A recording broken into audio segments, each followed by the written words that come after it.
race theory, implicit bias, intersectionality, racial privilege, diversity, equity, inclusion.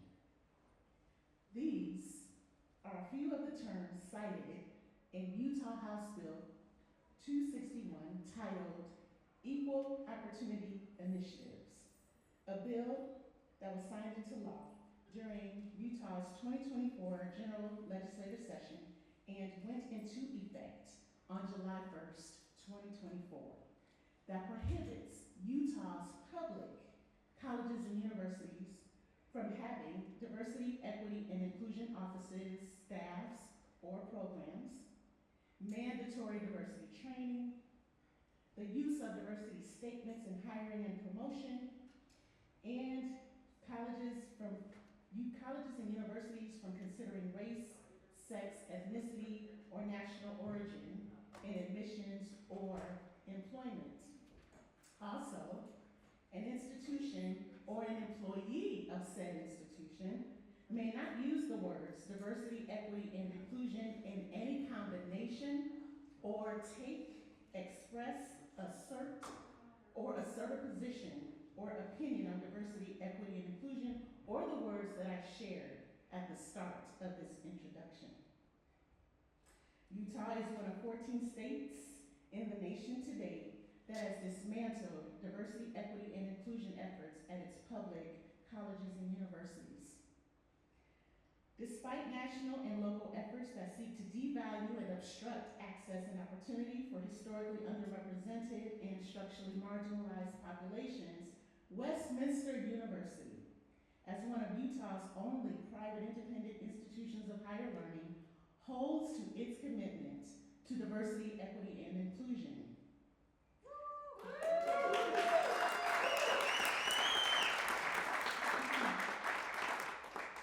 By preserving its Office of Diversity, Equity, and Inclusion and the cabinet-level Chief Diversity Officer role, along with updating programs and scholarships affected by last summer's U.S. Supreme Court's ruling to limit the use of race as a factor in college admissions. For example, I joined 10 Westminster Griffins very early last Saturday morning. So the students could participate in the Amplifying Student Voices Convening, which was a national hybrid event organized by the National Association of Diversity Officers in Higher Education in partnership with the American Association of Colleges and Universities. Westminster University was one of more than 40 host institutions across the country. There are like 4,000 institutions of higher ed in the country, just so you can play with the percentage. Brought together more than 400 student leaders to engage in both virtual and in-person conversations about diversity, equity, and belonging in higher ed, and on strategies for fulfilling the promise of an inclusive democracy. So when students were asked about the goals of diversity, equity, and inclusion without using those terms, an ongoing theme from the students across those institutions focused on respecting difference. This is one of the core values of Westminster University. That's why Westminster has been in existence for nearly 150 years. And this respect for humanity will keep us here for the next 150 years. So good evening, everyone. I am Dr. Tamara Stevenson. My pronouns are she, her, hers, and I serve as the Vice President of Diversity, Equity, and Inclusion and Chief Diversity Officer here at Westminster University. So that preserving the role.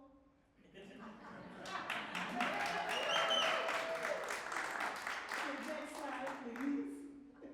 I am so excited to welcome you to the first event of Westminster University's B.W. Bastian Foundation Diversity Lecture Series for the 2024-2025 academic year.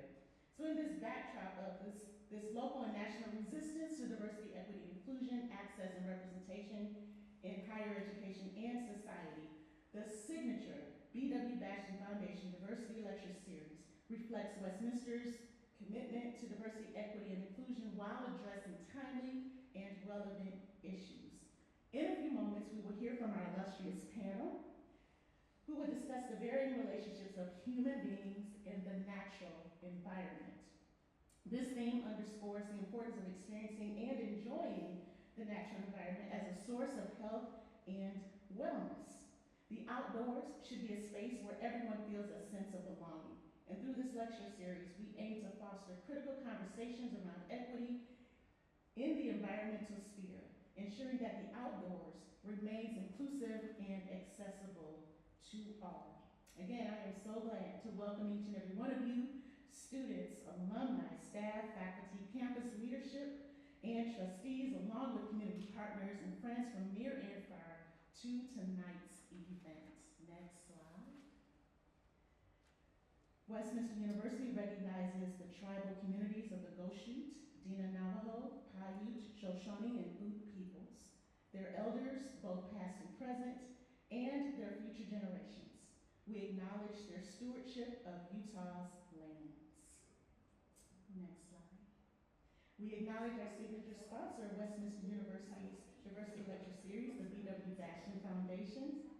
And this foundation supports local and national institutions that benefit, encourage, and preserve the rights of individuals, promote equality for the LGBTQ+ community, and support HIV/AIDS programs.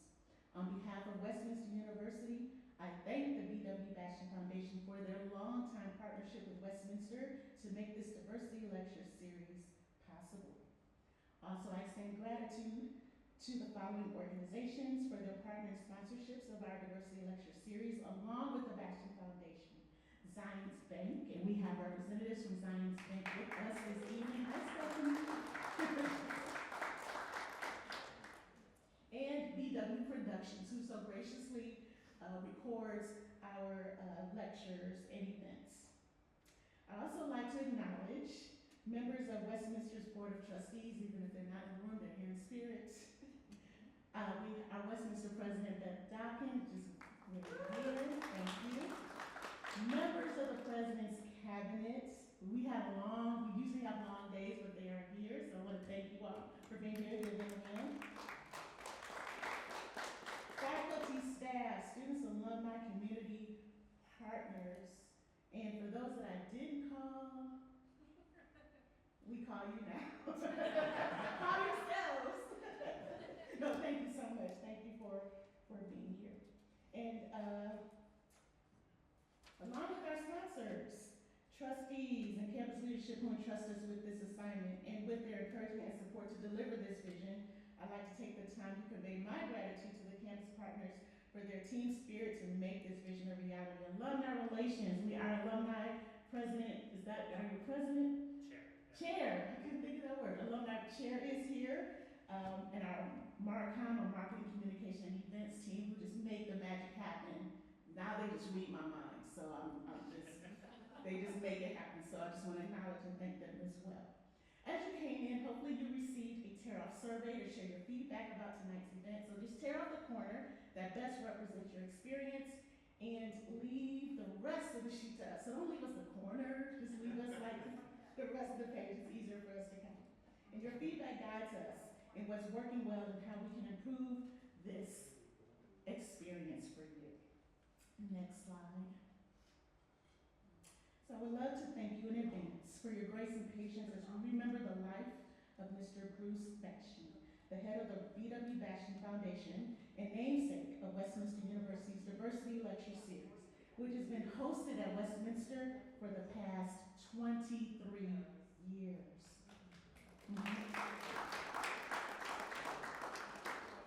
So this is the first event that he is not with us he's not with us here in person or here. But I had the pleasure to meet Mr. Bastian when I assumed the responsibility almost 8 years ago as this coordinator of this series. So when I called him Mr. Bastian, I think he would bristle a bit at that, but he was always so gracious to me. He will certainly be remembered as a key figure in Utah's tech industry, a philanthropist and advocate LGBTQIA+ community and a generous benefactor to many nonprofit organizations and causes through his foundation. At Westminster's 2012 commencement ceremony, Mr. Bastian delivered the commencement address and received an honorary doctorate in humanities. And in his speech, he counseled graduates to be their authentic selves. So in this clip, he shares his apprehension about starting a new chapter of his life after Word Perfect. What better than to hear the words from him? So then get that video ready for us. Thank you.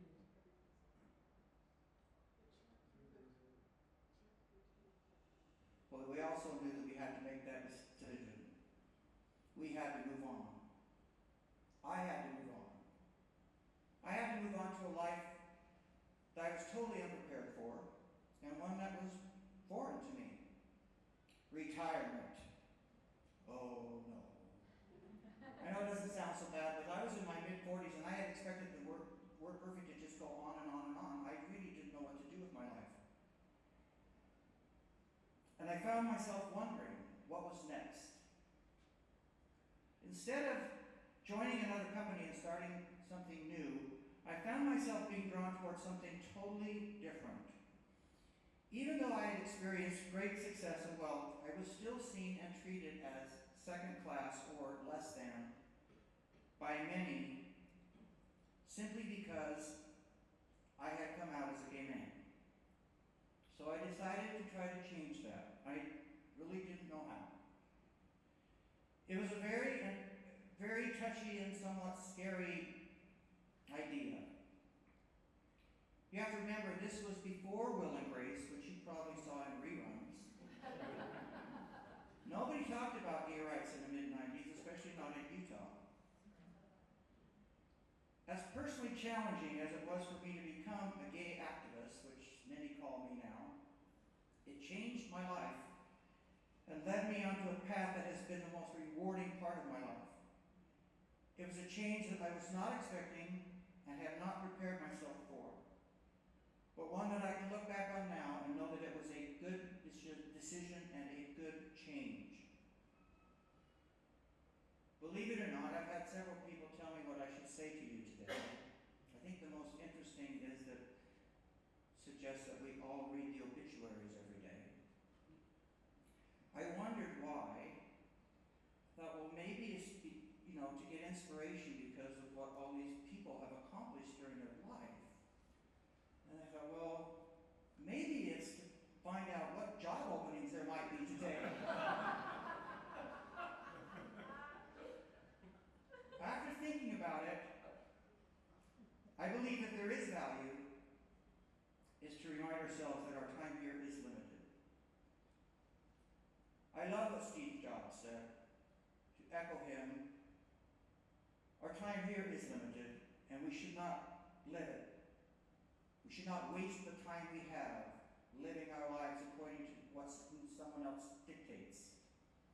We shouldn't waste our time trying to be the person someone else expects us to be or tells us we should be. Only you know what will make you happy. Only you. I tried living the life that was expected of me, and it only led to unhappiness, not only for myself, but for many, many people that I love dearly. Thank you.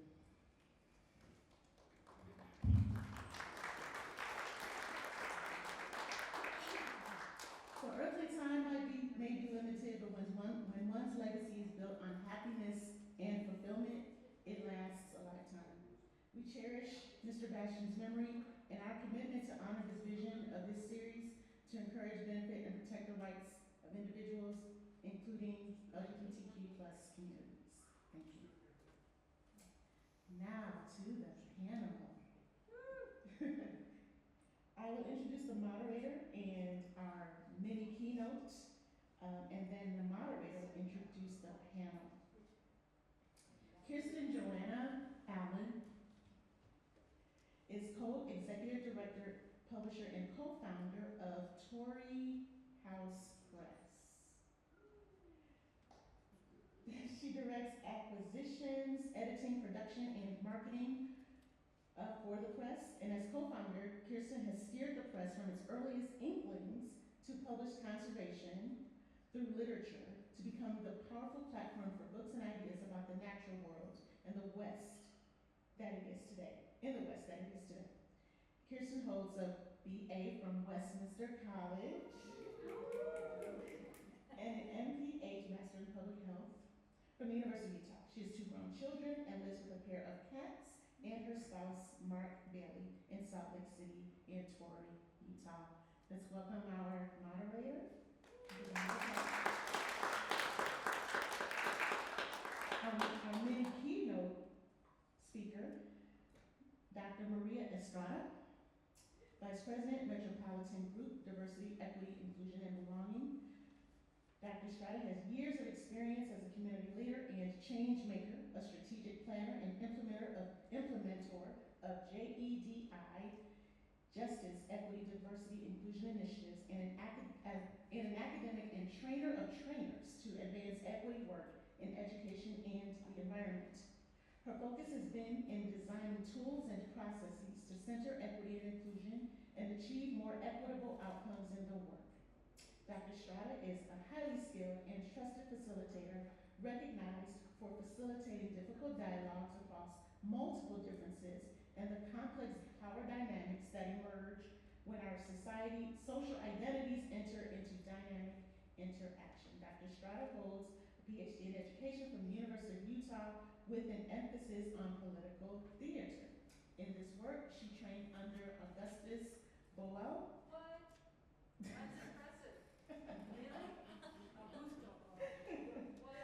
The Brazilian theater practitioner, drama theorist, and political activist who founded Theater of the Oppressed. Kirsten, as moderator, will introduce our remaining panelists, but at this time, let's welcome Dr. Estrada to the podium. Thank you.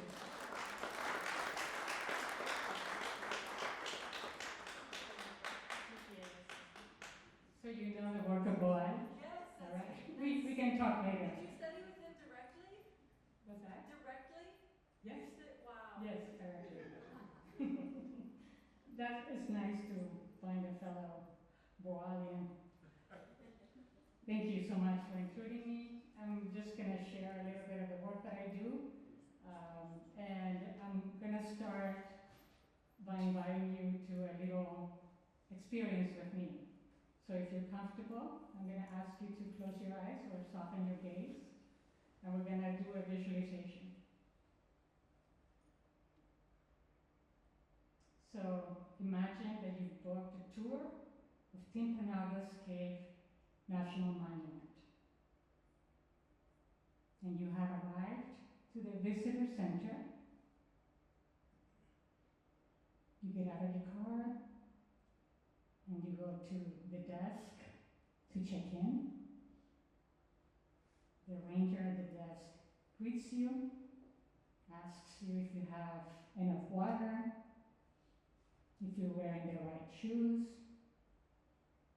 and then directs you to the parking lot where the group is gathering. It's a cool, crisp October day, and the fall colors are vibrant against the blue sky. There are about 10 people in a circle around who you think is a ranger because they're wearing long green pants, a gray shirt, pretty cool hat, and you notice the Timpanogos Cave patch on one of the shirt's sleeves. The ranger gives you a few rules. Stay on the path, stay with the group, drink plenty of water, and enjoy yourselves. As you walk the mile and a half or so to the cave, you strike up a conversation with one of your fellow visitors. Turns out they're visiting from California, and this is their first time at Timpanogos. It's your first time too. As you arrive, you notice at the mouth of the cave there are two volunteers. They're wearing khaki vests. One of them seems like it has 50 pins on it. These are two volunteers handing lamps because there is an issue with the lighting in the cave. You walk in and you notice the change in temperature and how quiet it is. That's it. Come back into this room. I'm going to ask you a few questions. I'm not going to ask you to answer them, just to reflect on them. Was the person at the desk that you check in with using a wheelchair? Was the fellow visitor that you chatted with Black? What about the two volunteers at the mouth of the cave that gave you the lamp? Was one of them a young, short Latina woman? And one of them an indigenous young man? No need to answer, just reflect on it. My heart skipped a beat when you said I couldn't say the word bias. So thank goodness we're at Westminster. Because that's bias. You just experienced it in your flesh. Bias is about deeply embedded beliefs. In this case, about who's out there in the outdoors, who belongs out there, and what an outdoor experience looks like. Now, these are the kind of tools I share with people in my work. I want companies, individuals to understand bias, how it works, how we surface it. We need to surface it before we can manage for it. Where do biases come from? They come from repeated messages over the course of a lifetime. Experiences, associations we see out there in the media, and there is all kinds of media. Narratives, stories we tell ourselves, movies, news, etc. Let me give you an example of an early narrative. Madison Grant, a conservationist but also a eugenicist, wrote a book called The Passing of the Great Race. And because he was a conservationist and a eugenicist, he made a comparison. He said preserving the California redwoods was as important as preserving the white race, which gave us the true spirit of Americanism. So that's the sort of narrative that I'm talking about, that is embedded in our subconscious and mediates our interaction with our environment. But these narratives don't lead only to biases. They also lead to behaviors, and they lead to policies. And I realize I'm covering a lot of ground here, but we all have an opportunity to delve deeper when we do the panel part of this. But imagine, this was 1916, some of those narratives led to displacement. You know, that was the creation of our national parks, of indigenous folks into reservations. National parks were certainly not intended for people of color. So these narratives led to this kind of policies of discrimination, segregation, forced migration to urban areas, redlining, disinvestment in these sort of communities, and Jim Crow laws that were operative until 1965. I wanted to say that because that's within the lifespan of many of us here in this room. And those narratives and those policies still impact the present. I want to share that the American Progress Report of 2020 states there are fewer forests, streams, public parks, beaches, biodiversity, open spaces, near areas where Black, Latino, and other people of color live. That same report states that in 2020, when so many of us took refuge during the pandemic in nature, 3/4 of outdoor participants were white people. And we know, you know, many of you, that spending time outdoors is one of the most restorative, nurturing experiences that one can have. It's a privilege, in fact, that we can tap into.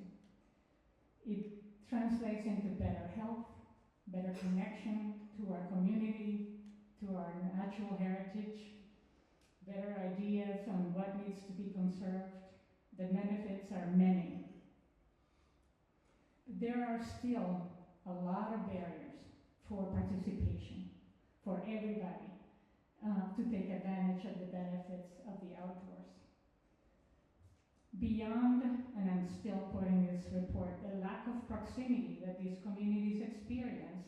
Now I speak from my own personal experience as a friend and participant and activist in the Latino community here in our city, that people are not going into the outdoors, not just because of lack of proximity, also people don't know where to go. They might not have a community to participate in nature with. They might have fears of getting lost. The cost of outdoor gear might be out of their reach. And I could go on and on. But the last few minutes I have, I want to talk about what we in this room can do. Beyond, examining our biases and our expectations of who should be out there, what outdoor experiences look like. We can use our power, and I'm going to name some of the power that you in this room have to leverage in service of more people enjoying the outdoors. Westminster College can continue providing high-quality outdoor education opportunities, particularly for students from those communities that have been historically excluded. Many of you have the means, not just financial, but all the means to remove those barriers to access and participation in programs whose focus is conservation. If you have sources of funding, dedicate some of that to support transformative outdoor experiences for kids who didn't grow up with that kind of privilege. If you're a doctor, prescribe nature. If you're a librarian, have state passes for parks available in your library.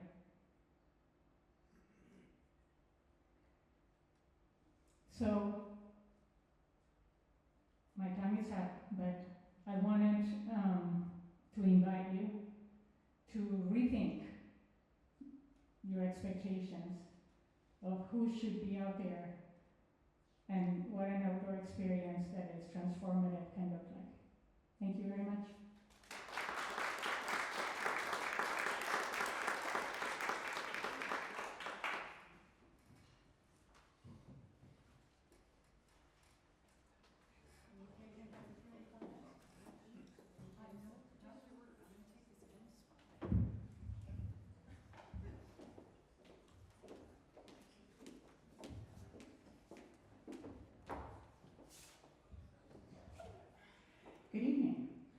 It is a pleasure to be here, and it is a delight to be on stage with all of you. Thank you.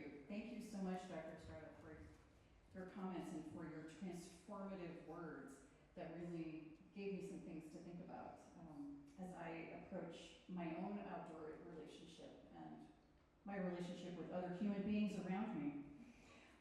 We've already heard from Dr. Estrada. I'm going to introduce you to our other panelists, and then we'll get going on a little conversation, followed by some brief Q&A, and then Dr. Stevenson has some closing remarks, and then we have a special treat. Stacie Denetsosie is going to kind of read us out with a benediction as we leave. But I promise you, we're going to keep this. We're aiming for that 8 o'clock goodbye. Stacie Denetsosie is a fiction writer and poet. Stacie is Dene and from Kayenta, Arizona, but she currently resides with her husband and cat in Logan, Utah, where she is Indigenous Program Coordinator at Utah State University. She received her Master of Fine Arts from the Institute of American Indian Arts and her Master of Arts from Utah State University. Her debut short story collection, The Missing Morning Star and Other Stories, was published by Torrey Press in September of 2023. It was a great honor for me to be one of her editors and publisher on this wonderful, wonderful collection, which was named as 2024 Southwest Book of the Year, a 2024 PEN Robert W. Bingham Prize finalist, a PEN America finalist, and a Gold Forward Indies Award winner. Stacie Denetsosie, it is a pleasure to share the stage with you. To Stacie's left, Dr. Richard Ferguson. He grew up in the Washington, D.C. and Pittsburgh areas. He received his bachelor's degree from Northwestern University and a medical degree from Michigan State University. He's a family medicine physician, and he has practiced emergency medicine in rural and critical access-based communities, and for 7 years served in the U.S. Army as a battalion and brigade surgeon in Iraq. In 2021, Dr. Ferguson started the Black Physicians of Utah in hopes of bridging gaps of need for physicians of color and for patients, colleagues, hospitals, and medical school recruitment. Since 2021, he has also been serving as the Chief Medical Officer for Health Choice Utah. And in his spare time, Dr. Ferguson has completed a number of marathons, say 37 and counting, and enjoys catching some football with friends and family. Dr. Ferguson.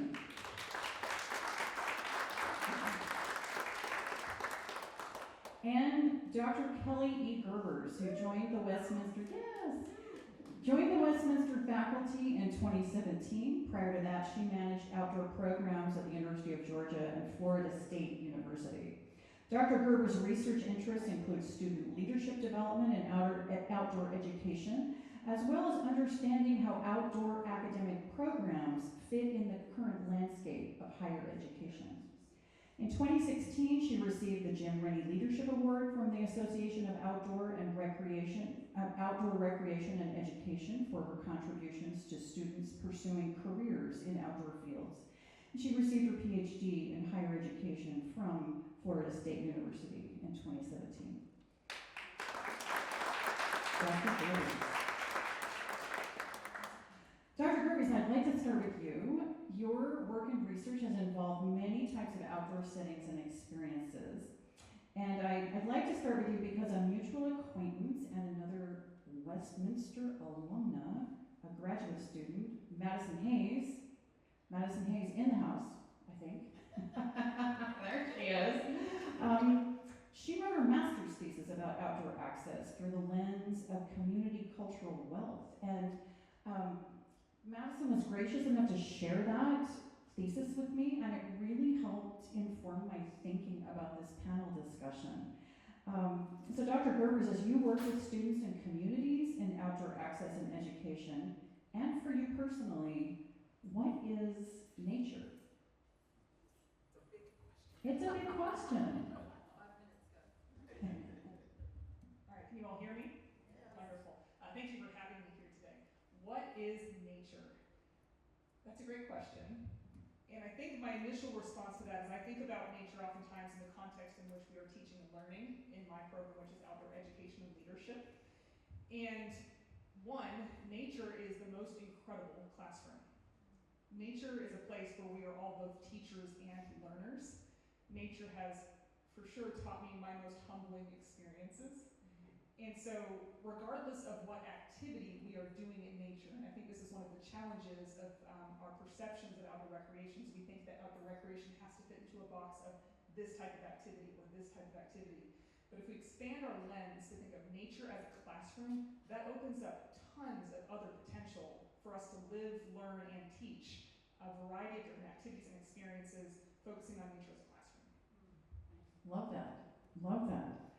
Stacie, your writing is place-based, and your work at Utah State University is centered on supporting Native American students.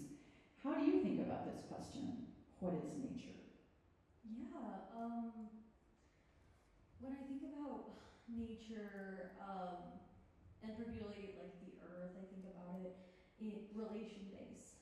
So, I am related to the earth, and the earth is related to me, and there together we live in reciprocity. I give to the earth. If I'm gonna go out and collect sage or any types of medicine that I need, I give the earth an offering with tobacco and a prayer. And then I anticipate that the earth will take care of me.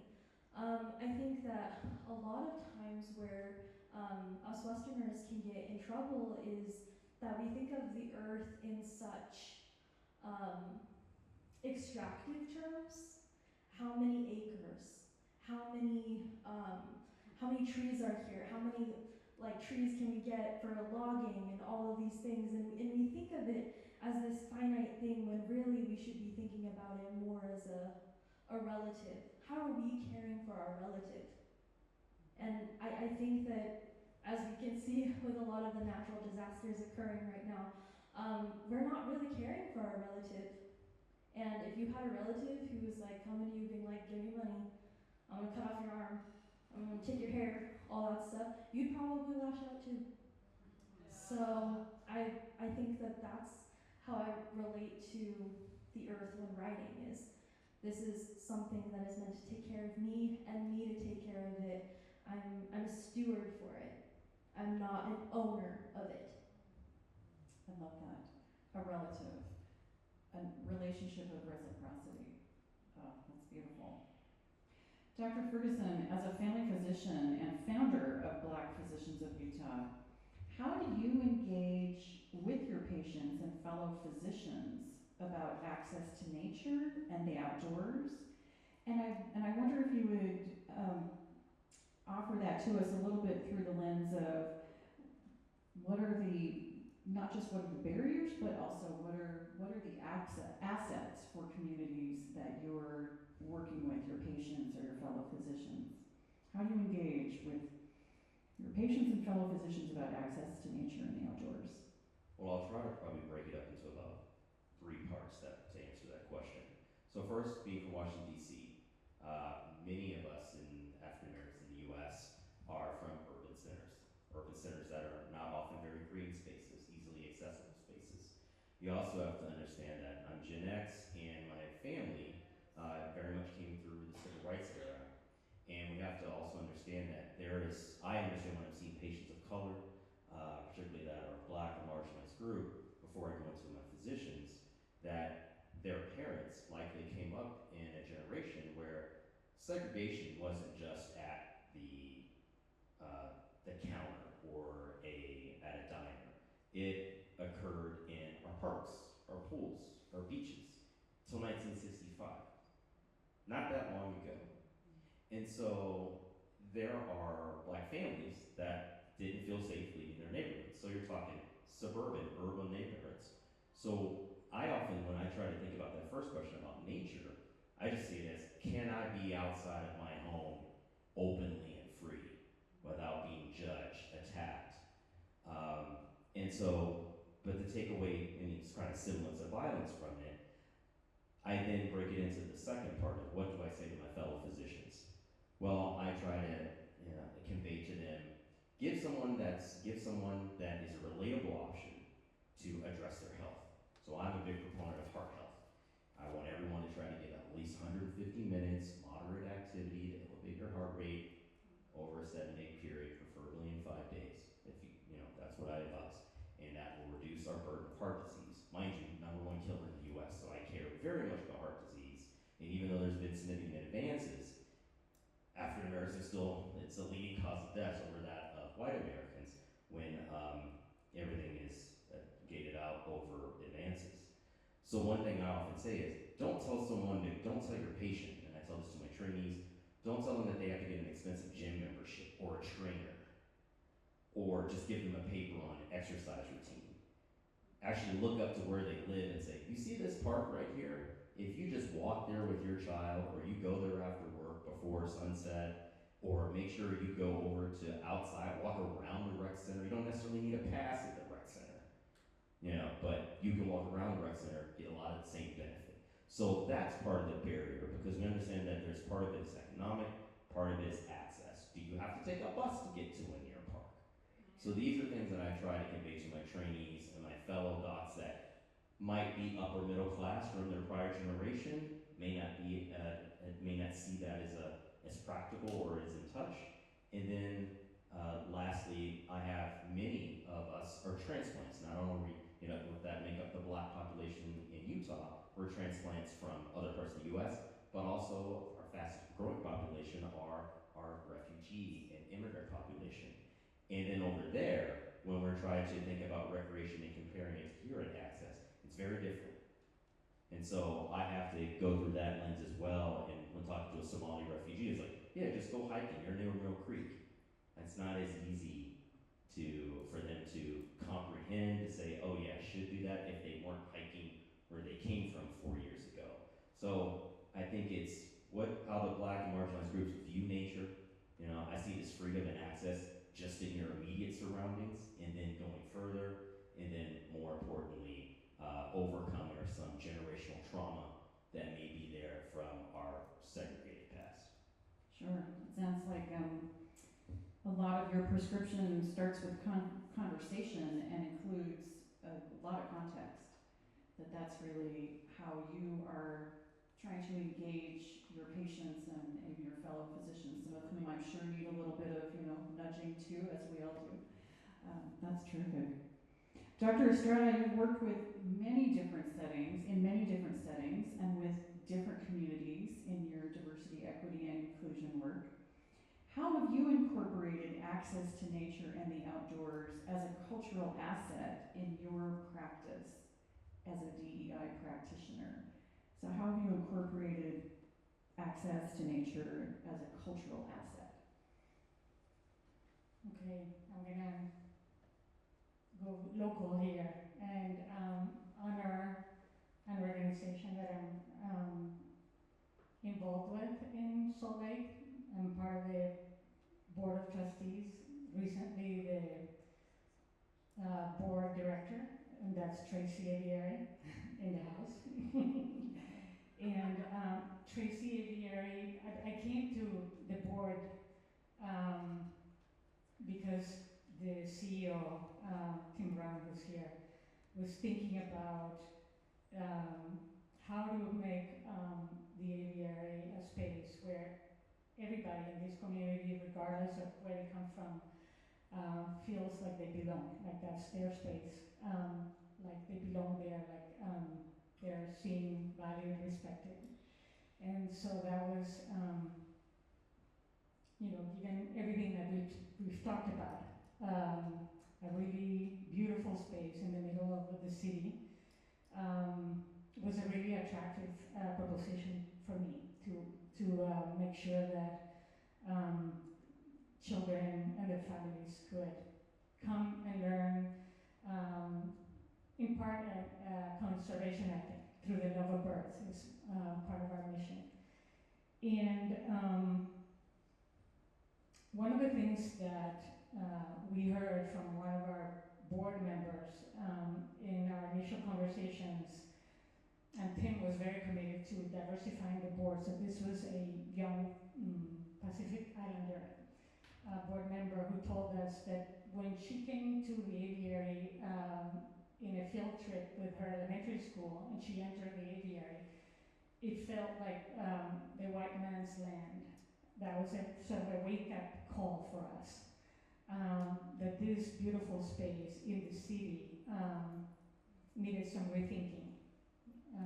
How do we make sure that everybody that comes in there, particularly children, feel like that's their space, that is welcoming. And so, fast forward, I don't know, almost 8 years since I joined the AVI. There's a new campus on the west side of the city, the Nature Center at PLK, and I would call that a cultural asset, a nature space, but also a cultural asset. Why? One of the things that Tim and the board and the staff did was invite the community that surrounds the Nature Center to dream it up. What would it look like? What would it feel like to come to that place and feel like it belonged to them? So it looks very different from the aviary at Liberty Park. To give you an example, there is a kitchen. That's something the community asked for. Another example, there is a greenhouse where some members of the community want to grow the sort of plants that they're used to growing in their own environments. So I hope that I've made that connection, right, between creating spaces, green spaces in the city that are also welcoming of all cultures and therefore become cultural assets for the community. That's remarkable to have created a space where you could have that conversation that the Pacific Islander board member is recalling her childhood, saying, this didn't feel like a space for me. Yeah, and the Nature Center that you spoke of, going back to Madison Hayes' thesis, she studied that, and I learned a lot. I learned a lot reading about that incredible project and how it really was about creating a space that is from the needs of people percolating up. That's wonderful. I have a question the same question for all of you. And I think we'll start with you, Dr. Gerbers, and just kind of move this direction. Tell us a little bit about your personal relationship with the natural world, and how is nature inclusive to you? I appreciate that question, and clearly based on how I'm dressed, you can tell that I just got out of the wilderness for an 10-day backpacking stretch. And I was with an exceptional group of students as part of Westminster's Outdoor Education and Leadership Field Semester, where they spend 75 days away from campus living and learning together in the wilderness. It is incredible what these students go through, learn with and from each other, and accomplish over those 75 days. And with my section, it's always a spicy section. There's always something that happens that's not on the plan, whether it's that the roads wash out or we get trapped on a beach due to flash flooding. And this year, things went according to plan, minus a flat tire and a vehicle stuck in sand. But in terms of the itinerary, it was executed the way that it was planned. The challenge was that it was very, very hot outside. The reason I'm giving you this backstory is that as I think about what my relationship with nature looks like, something that we discussed as a team was this idea of reframing complaints about our environmental conditions. There is no good nature or bad nature. Nature always finds a way to teach us something, to provide for us, and so the prominent example from this particular stretch was it was very warm. It was 95 degrees every single day with very little shade coverage on our route. And it would have been very easy for any of us to complain about the heat. Our bodies were sweating, and one might even say that we were fairly uncomfortable a lot of the time. But rather than constantly acknowledging how hot we were or how the sun was shining, it was an opportunity for us to really appreciate when we found moments of shade, when we were able to take a break and find silence and listen to the sounds of nature, to find comfort and solace in each other, to adjust our travel plans to travel under the stars or travel early in the morning. And that was really pivotal for me. I've been doing this for a long time, and I am totally guilty of complaining about the heat. But that felt like a fundamental shift for me, to shift from complaining about whatever environmental condition we're finding ourselves in to acknowledging how nature is just incredibly expansive and will provide the things that we need if we're patient and look for it. So this is my opportunity to express gratitude for the shade for 10 days. That's beautiful. 95 degrees every day doesn't sound quite as beautiful, but to have that opportunity to work around that, how can this natural environment include your human needs in the face of that? That's a great experience. I'm glad you got to take a hot shower when you got home. Dr. Ferguson, your relationship to the natural world and how nature is inclusive to you. Well, I would say that I have a lot of respect for the natural world. It started actually in my youth when I was able to be a part of the Boy Scouts when I was spending part of my adolescence in western Pennsylvania.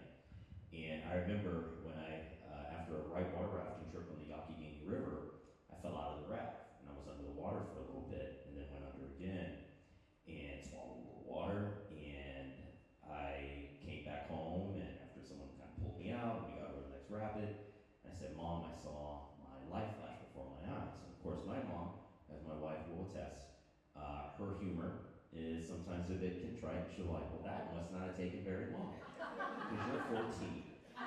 So no, you're going to continue with the Boy Scouts. You need to get out there. You need to be comfortable outside and camping. And no, that's not an excuse to stay home on the weekend." So I took that, but that's when I first said, wow, nature can really harm me if I don't respect and know my limits in nature. No, somewhat not a barrier, but some until I learn how to better, not master, but to be more comfortable in a setting. And so from that near drowning, I had another near drowning, I want to say, not due to lack of swimming skills, but just, I think this time I was in Guatemala, and I slipped over a waterfall, and was kind of caught under that. I was by myself, so once again, hiking by yourself, probably shouldn't do that. And so I have a lot of respect for nature. So it has led to often when it comes to practicing medicine and advising patients, where I am rather risk averse now, although my wife would sometimes disagree because I will do a triathlon in the middle of the Pacific Ocean off the coast of Vietnam. And to me, I'm like, well, that's fine. That's safe. There's not much that's going to happen to me there. But many people are like, you realize what's most unexplored in our world is our oceans. And what if something brushes against you? For example, I did a triathlon at midnight in western Portugal, and swimming with just a little red light on my head. And swimming towards a red light with a little glow stick. But I felt very comfortable at that time. So that's 35 years later after my life flashing before my eyes in the Youghiogheny River to now a lake in western Portugal. So to answer your question, I have a lot of respect. I like being in nature when I can, but I have a lot of respect because of adverse outcomes that I've taken care of as my training as a physician, that I then try to tell folks, don't run full speed ahead, try to educate yourself a little bit on your surroundings, pay attention to the heat index. I wouldn't advise you going on that hike right now or getting in that water. Yes, the hurricane's 100 miles away, but there's called a surge. Don't go in the water. So things like that, I feel that I do as part of like community education when I have my physician hat on. And I guess lastly, did I answer the question? Oh, I think Because so. I'm on a long story there. No, I think you did. I mean, what I'm hearing from that, as I'm kind of asking how nature is inclusive to you, what I'm hearing is you've developed some literacy with nature. You've learned the language of the environments that you want to be in, and then nature includes you, and you include it. You embrace all of its, I don't know, the scary things in the ocean. But I would just say the last thing to that is being a black man in triathlons, and so I've had over 41 triathlons that I've competed in, and it is something that's also very isolating. One is a cost to get into the sport, but I didn't let that. So if anything, I want to try to change that. But that sport in itself doesn't appear very inclusive. But yet I'm not using the fact that when at that starting line or at the finish line and no one looks like me hasn't stopped me from doing triathlons for the last 12 years. Wow.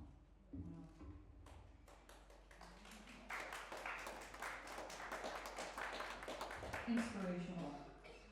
Stacie, tell us a little bit about your relationship to the natural world and how nature is inclusive to you.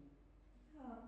I think about, okay, so right now back at home it's like pinon season, and I've been watching like Facebook, and there's like a meme going around in my community, in the Navajo community, where people are selling like a little tiny pouch and it's like $25 for pinons, which is really funny. But I remember like going out in nature, particularly picking sumac berries or collecting pinons with my grandmother, and we would be there on the ground like picking through the pinons, finding the good ones. And I remember I started shaking the tree, and my grandma was like, no, you don't shake the tree. Only bears do that. You need to save that for the bears.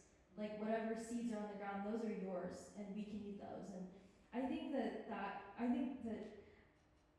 food gathering in that type of way has been a thing that is like, oh, it's so inclusive. For me, like, or even here, like picking huckleberries, like we have so many different natural foods that just grow. The sumac tree or the pinon tree doesn't say, I'm not gonna provide for you because you're brown. Like that's, the earth isn't deciding to like not serve me because of how I look.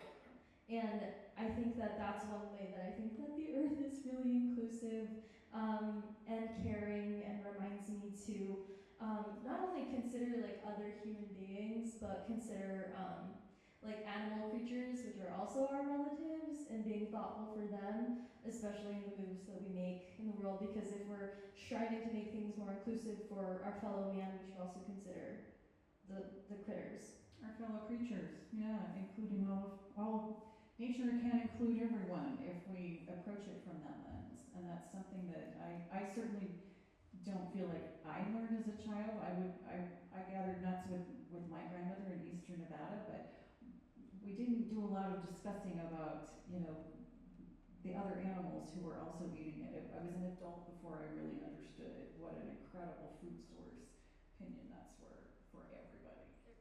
They're great. They're great. Dr. Estrada, tell us a little about your relationship to the natural world, and how is nature inclusive to you? So I want to pick apart this question, right? Love it. I understand the spirit of it, and I think we can only ask that question when we've separated ourselves from nature, right? And we've always been part of nature, so it's a given to me that if we were to recognize ourselves as part of nature, part of the biodiversity, we wouldn't have to ask that question of inclusion, right? But it gives us a space to talk about something. So for me, nature means mental health. I am in nature every day, and that's part of the reason. And so what I'll say is that through, going back to my original remarks, to policies, to behaviors, intentionally we have made nature exclusive, and we've excluded groups historically from the benefits of nature. And so I want us to think about how we, change that at a systems level.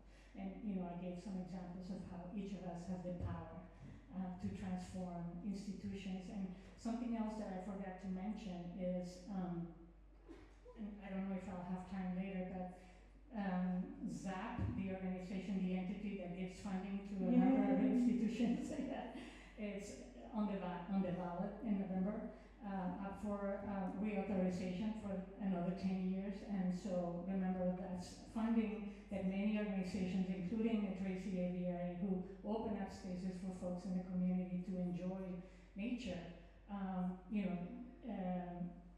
dependent on those funds. So remember that in November, and tell your friends that that's an important source of funding for a lot of organizations that are making nature inclusive. ZAP is a funder for Torrey House Press too. It's a remarkable opportunity for a community to come together and prioritize zoo arcs and parks in a really tangible way. Thank you. I would like to open the conversation to all of us for a few minutes. You can holler a question, and I will be sure to repeat the question into the microphone so that everyone can hear it. Any questions for any of our panelists? What's your relationship with the natural world?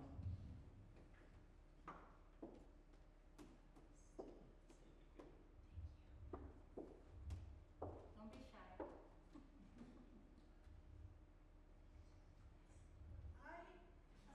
A couple things. I use the city parks a lot, Memory Grove, and it's just amazing that there's that in the middle of the city and you don't even know you're in the city. And I felt like that when recently, I told Maria and Tim this, I went to the aviary and I just thought I had dropped in another world. I could spend hours there, and it just feeds my soul.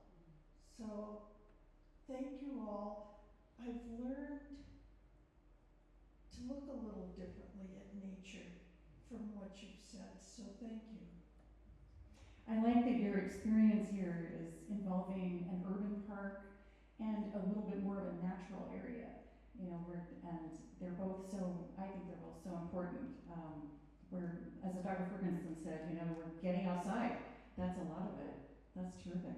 Oh, a question in the back?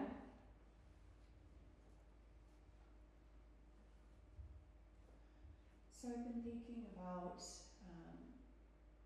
practices of inclusivity and how it relates in this particular context that we're talking about.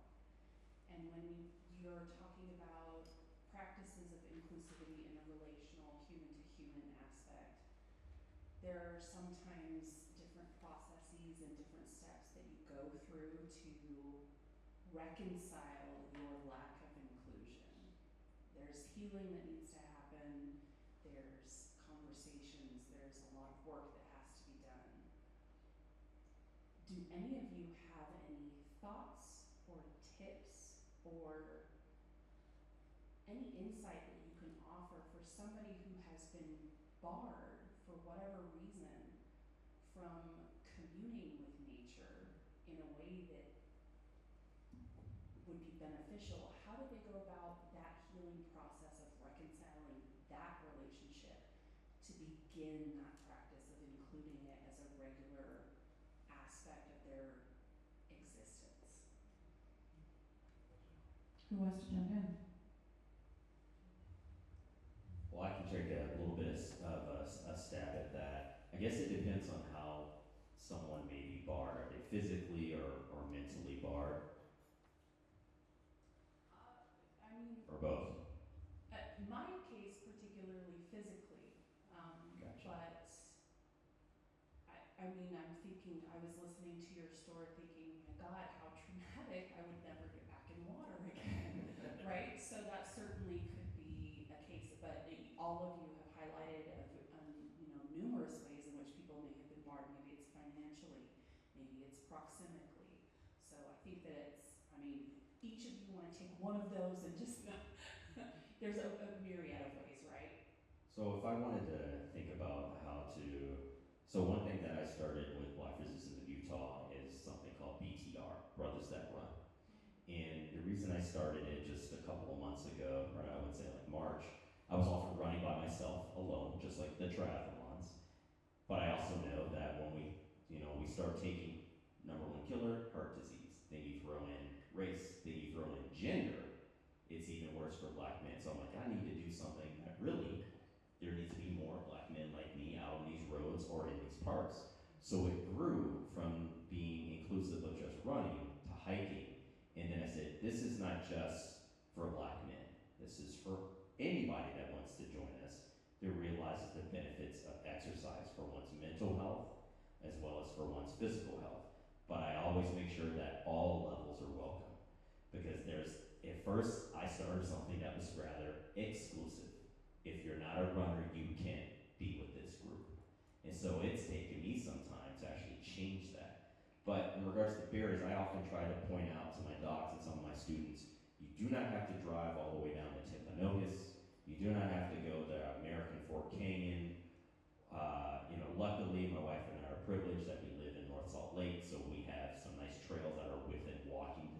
our backyards, just like the privileged people that live in the avenues. But like Memory Grove, areas of Rose Park, you don't have to go too far due to some urban planning that had a little bit of foresight. There are parks within walking distance that is worth your time. I go along the Jordan River Parkway because I don't want to get bitten by a rattlesnake. My wife loves going up there with those things, and I'm like, nope, I'm an urban guy. Let me stay where I can see a car, airplane, my cell phone works in case I need to reach for help, in case somebody starts acting up on the trail. So that's where I tend to recreate, but there's plenty of those parks. So when it comes to inclusion, I try to say, you don't have to go very far to recreate. It could actually just be around your block. And then the other thing is, do it at the level you're comfortable with. And there's tons of groups that will welcome you. And I often tell many, some of the privileged white allies that are often familiar with BPOEOs that if you want to lead a hike in the avenues that you're very familiar with, let's plan something with my Black pre-med students, because they would love to learn a little bit more about what's behind their med school. I am excited to have a microphone to acknowledge three very special people that work at Westminster, Brett Carroll, Mackenzie Mitchell, and AJ Burkow, who have all spent time working with our co-curricular outdoor program. AJ is now a faculty member in outdoor education. And the reason I bring them up is the number one skill that I've learned from them is listening. And so as you shared your experience briefly, just people that have experienced some sort of trauma or negative experience related to nature that may bar them from wanting to go back and return to nature, I think when we are in a position to have choice points, one of those choices that we can make is to listen and ask questions. Help me understand what's your perspective on nature right now? What are you hoping to get out of an experience in nature? What are some things that you're willing to share that might help us support you?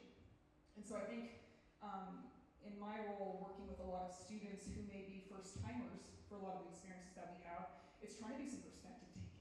It's trying to figure out what might these students be feeling or experiencing right now as we're getting ready to go into some sort of experience. How can I empathize with the feelings that they're feeling? And once we identify what those are, how can we figure out supports, whether that's from me or from the rest of the campus community, whether it's structural supports to help alleviate some of those concerns. The other flip side of that is I think we who are in positions to have choice points need to be very careful not to not prescribe what we think someone needs in that perspective, right? It's easy to come in and say, oh, you should just go hiking, you'll feel so much better. That may be a really unproductive conversation and actually close down opportunities to have a dialogue as we talk about funds of knowledge and community assets, starting from a position of curiosity and trying to figure out how, where are there overlaps, how can we learn from each other. That to me feels like a much better starting point than trying to prescribe what we think someone needs. I'm hearing a lot of, I'm hearing a couple of things in the responses to this question, and you know, if this is what you're kind of expressing too, but there's kind of a combination between initiative, finding things that are close or are accessible to you in whatever way, but also finding community, and sometimes that means having to build one. Not always, but sometimes it does. We kind of need it both, I think, initiative and support. We have time for another question, I think, before we turn things back to Tamara and then Stacie. Yes? The microphone is on its way. I just wanted to share or ask, so I'm working on a Ph.D. in mind body medicine, and one aspect of it is nature-based therapy.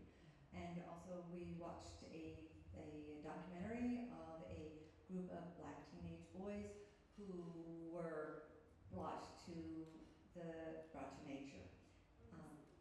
They were okay. So it's all right. That's one of my kids. So they were inner city kids.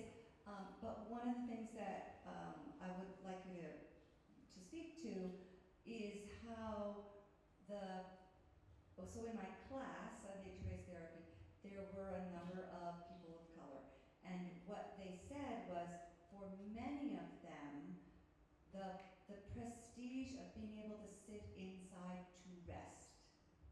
And there was also the background of, if you were outside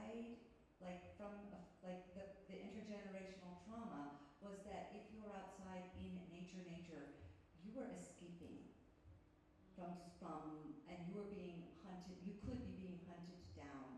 And so, or you were laboring so hard that it wasn't, that the whole concept of nature, of white privileged people who nature is this beautiful place, the concept of going out into nature was against so many of the intergenerational, against, you know, it's against safety and against the not being in the trauma. So people who would like to respond to that from different perspectives, that would be, there's all of you can, it's not a one person. I'll be quick. So one thing that I could appreciate from that is my grandmother, my dad, so we're talking silent and boomer generation, and often stating, you know, what my association with being outside was, if you're outside, you're there to work, not to play. And so I often did, as a city kid, I was like, I don't want to go outside. Why would I want to go outside? So it then had a second growth where I was an adult, but then I was in the military for 7 years, and my association with sleeping on the ground, or lack of AC, or a lot of modern amenities, I was like, I don't like this, and I'm being shot at, and it smells bad, and I'm being eaten by things. So, you know, given those two lenses, I'm like, I'm not supposed to be out here in the woods to be attacked by, I was more so fearful not of people, but of creatures. And so getting over that fear took some time. But that trauma that's often taught, or that generational fear that's you know, shared, such as, you know, I often see it as associated more with water safety. I brought up water a lot here, and I do a lot with drowning prevention and water safety through BPOU. And that, to me, I often tied as, baby, don't go near the water. You don't need to be in the water. So just replace that with the woods. And so I didn't necessarily was as fond of being outside, because I thought it was associated with hard labor, work, or just my grandma making me do something and taking me away from my Nintendo. But that was me.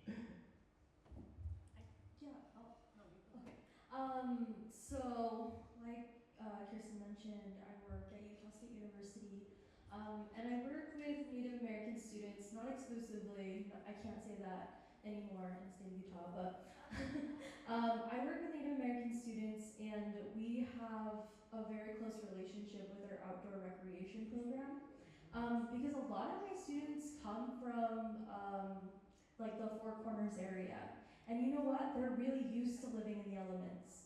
They have like an outhouse. They might not have running water. They might still live in like hogans and non-air conditioned structures and stuff.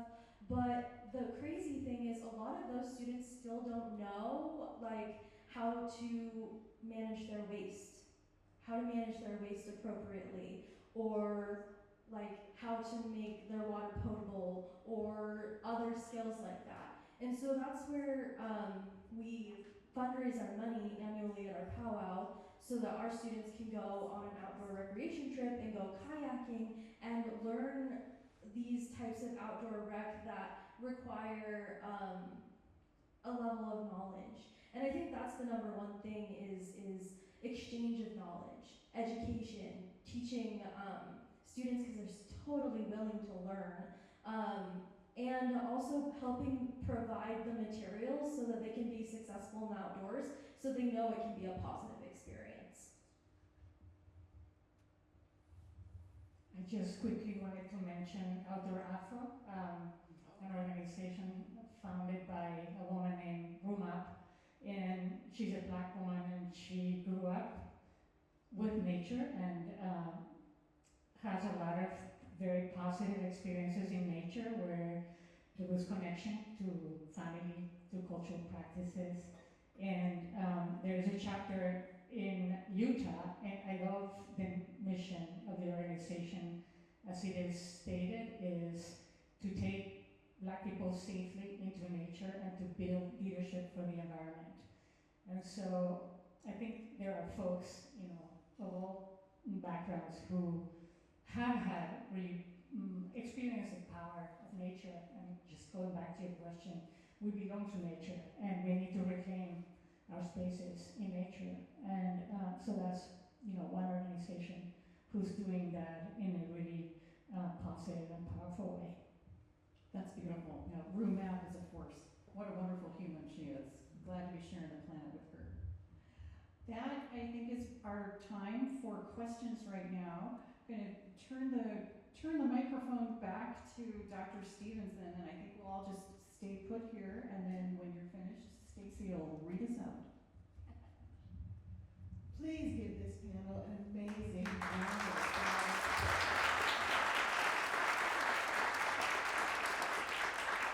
This panel happened miraculously. It's better than I could have ever imagined. Kirsten just took the baton and just ran with it. You would have thought they would have rehearsed. They didn't. This was just such an organic gathering, and I feel seen. And I was part of the plan. Like, I knew who was going to be here. But I feel heard as a person who grew up in an urban enclave. It wasn't okay to just walk to the park like I can do here. And it does something to you. So this kind of conversation needs to continue. And it's almost like we need hand-holding. I'll say we need hand-holding to say it's okay. Let's go, instead of me wanting to go to the air-conditioned spa. I still want to do that, though. I can still do that. But maybe we can go. I love the International Peace Gardens. I love that place. So maybe it's going there to really enjoy nature. So this is just planting a seed for that.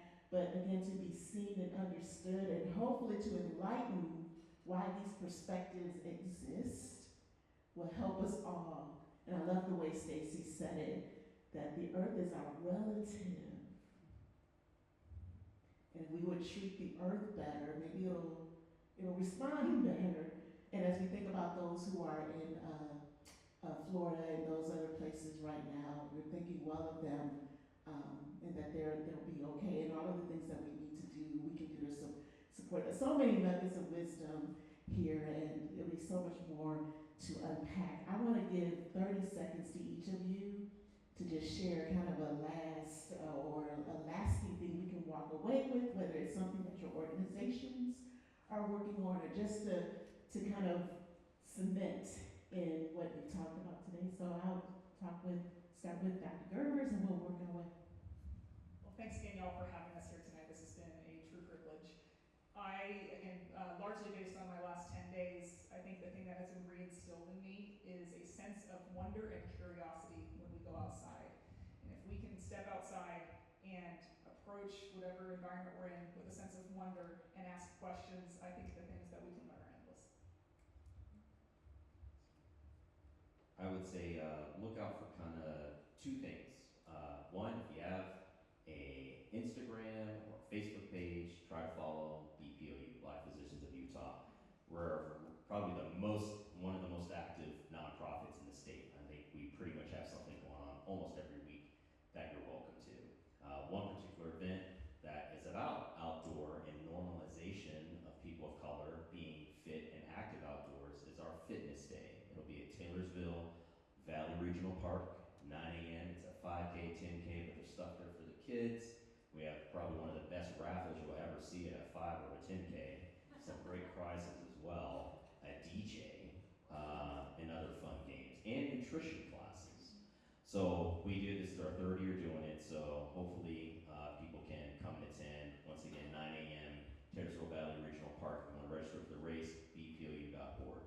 Other than that, look for Brothers That Run. We'll be having hikes. Yes, Whitney. And thank you so much. Dates? Oh, for the run? Oh, October 12th. So sorry about that. Well, I've got signal. I thought my 30 seconds was up. October 12th, 9 a.m., Taylorsville.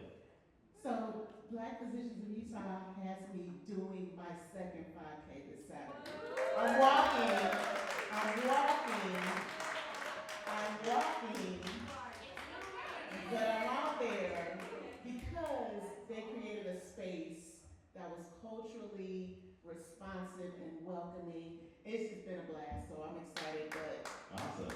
Sign up if you can.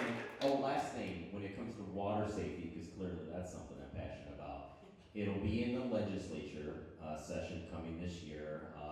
It'll be sponsored by Representative Ballard, my representative, and it is bringing swim safety education and swim water instruction K through 12. That will be paid by our tax dollars that we're rolling out. BPOU is creating that bill. I wrote a book, and you can support me by requesting my book at your libraries. You know, get the book out there. If you guys want to actually buy it, you can buy it from torreyhousepress.org. And while you're there, you can also make a donation to them because they're publishing people like me. Yeah, that's it. The Missing Morning Star and Other Stories.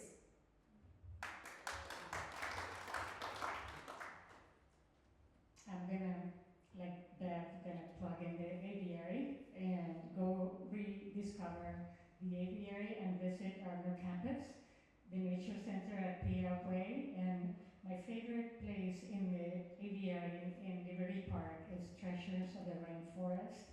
Birds are free in that room, and those are birds that you don't get to see every day. It's just a beautiful space to go sit in the quiet and let the birds fly in front of you. Much gratitude for Stacie for the Torrey House Press Club. Yes, we publish books at the intersection of literary arts and environmental advocacy, and we believe in the power of story. We are publishing books that don't otherwise reach the page or reach readers or reach conversations like this. So we would love your support. Join us, become a member, and get fabulous books that show up in your mailbox all year long. torreyhouse.org. Thank you. If I can get the projector back on, just a few announcements as we head out. Next slide. Keep going. Okay, so we have our QR code to learn more about supporting the Bastian Foundation in this diversity lecture series. So please take note of that. And it'll come up again towards the end. But 2 upcoming campus events. Wednesday, October 30th from 4 to 5 p.m. in our Ford School of Business Auditorium, which is, this way, in our Ford School of Business building. As part of our Ann Newman 7 Weeks Poetry Series, award-winning author Toby Folarin. He will be here reading and talking about his literary journey and growing up as a Black man from an immigrant family in Ogden, Utah. He is an award-winning author and influential voice in contemporary literature. He's now in Washington, D.C., where he serves as director of the Institute for Policy Studies and as the Lannan Visiting Lecturer in creative writing at Georgetown University. So just a lot of accolades that that will bring him here and coming back home. So we welcome you to join us there. And then First Generation College Celebration Week is November 4th through the 8th. We at Westminster will be celebrating this because this year, 30% of our first year student body are first generation college students. That is significant. It means that neither parent or guardian completed a baccalaureate. That is the expansive definition. And talking about the outdoors similarly, about navigating a space that nobody before you came and did before. I'm a first generation college graduate. It is daunting. And that's part of the reason why I'm here, so I can hopefully make the way a little bit easier. So we will have a campus-wide community celebration on November 7th, I believe it's November 7th. We'll also have a panel right in the same room that afternoon. So both events are free and open to the public. We welcome you to join us. And next slide. If you remember, I talked about the number 150 years of Westminster. So the fancy name for 150 years is sesquicentennial. We have been practicing saying and spelling that word for a long time now. But this year, we're part of of elevating Westminster's existence and experience. So the sesquicentennial Presidential Speaker Series honors the scholarship, leadership, and stewardship of our president, President Bastian, who is with us this evening. And the theme is around engaging, imagining, and leading, and how she is going to be ushering us into the next 150 years of Westminster. So here is a partial list of who will be part of the speaker series coming up starting in January 2025 with hip hop artist Genesis B, part of the Moral Courage College, a fascinating experience as part of our Kim Addison Lecture in International Studies. We're back with the B.W. Bastian Foundation Diversity Lecture Series for our Martin Luther King Celebration Week keynote with environmentalist Dr. Carolyn Finney. So we're stepping in a little bit more into this topic around the inclusive nature of the outdoors. We're coming back to our poetry series with teacher, author, and LGBTQ plus activist Chasten Buttigieg. So, right, so he's not just a spouse. I'm sure he loves being a spouse, but he is also his own teacher, author, and activist in his own right. So he will be reading from his book, and that's in April 2025. And then in September 2025, our Westminster Alumni Weekend, again, 150 years of alumni. Yeah, that's right. That's right. Okay. Game designer and futurist Jane McGonigal will be with us. She wrote the book Imagine. She wrote the book Imaginable. Pick it up because we are hoping to saturate our campus next year with this work and just thinking about what the next 150 years of Westminster will look like. So we welcome you to join us and be a part of our celebration. And with that said, again, there's that QR code for you to tap into. We want to thank you for being a part of our first B.W. Bastian Foundation Lecture Series for this new academic year. We wish you good night and safe travels, and we want the panel to hold so we can get some photos, because if you didn't take a picture, it didn't happen. So thank you and good night. Do we, Yes. do we want Stacie to read each of them? That's right. Yes, we do. All right, I'll be reading from my title story. Come on, Stacie, are you good there? Oh, I'm good. I'll be reading from my title story, The Missing Morning Star. And you guys are allowed to laugh. There are funny parts in here, and people never laugh. Across the checkout counter, the gas station lights gleamed off of 1,000 of hand-cut beads sewn onto the soft buckskin of her regalia. And she looked like a straight-up powwow goddess. Like if Venus were Navajo, she'd be Charmaine. Her hair was oil-slicked as if she had been christened, with holy crystals shortening, nothing showing but a sliver of her moon-white scalp. Charmaine Morningstar was the third Morningstar to win the title of Miss Northwestern Arizona. And when she wasn't wearing her sterling silver crown, she kept it in a glass shelf case in her grandmother's trailer beside her grandmother's, mother's, crowns, gourds, and ceremonial fans. All the Morningstars looked the same, carbon copies of the previous generation before them. Someone way back before the census, back before half or whole Indians, said that one of the Morningstar women had a baby with a Chinese railroad worker. And that's why all the Morningstar women looked kind of Asian. They shared those high cheeks, cheekbones, monolids, and skinny waists. They were tiny, but they were also the meanest, raunchiest, and dirtiest women in all of Cape Town. All the men wanted to snag them, and all the women either wanted to be them or witch them. Once Charmaine turned 14, rumors started that she was sleeping around. That girl was rumored to have every STD before she hit 16. But for me, I knew Charmaine wasn't sleeping around with no men. She was in the powwow circuit. She spent a lot of time around the other female dancers, jingle dress dancers, butterfly dancers, and other traditional style dancers like herself. I was friends with a lot of them on Facebook, and even Charmaine herself. She liked her partners softer, smoother, and better smelling than men, and I guess I preferred that too. In old Navajo culture, an LGBT person is known as a non-lehi, which means one who changes. But more recently, natives in the LGBT community were reclaiming the term two-spirit. Some forums I read online said that traditionally my people believed in 4 genders, which were all pretty fluid. Apparently, my ancestors were breaking up that gender binary shit before the colonizers even arrived, which I thought was pretty cool. And after some expert Googling on my high school's Wi-Fi, I discovered the term that I felt fit me best, dilba, which meant masculine female. I tried asking my mother about it at dinner once.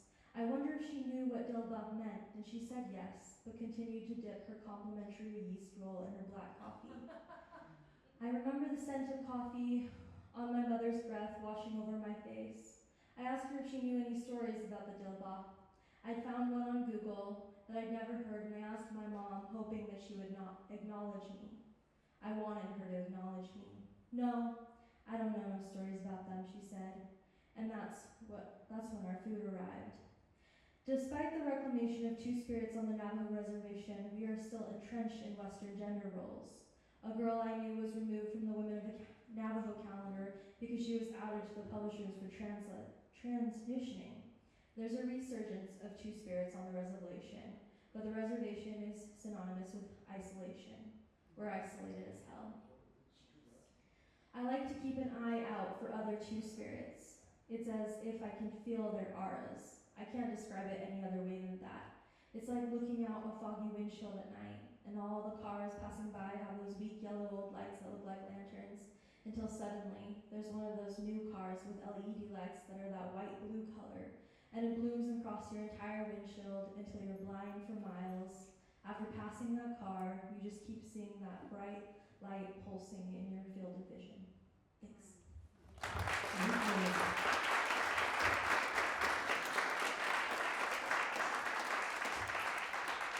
Just one more quick reminder, please fill out that, tear off that tear-off form, and Megan will be in the back to collect them. Good night.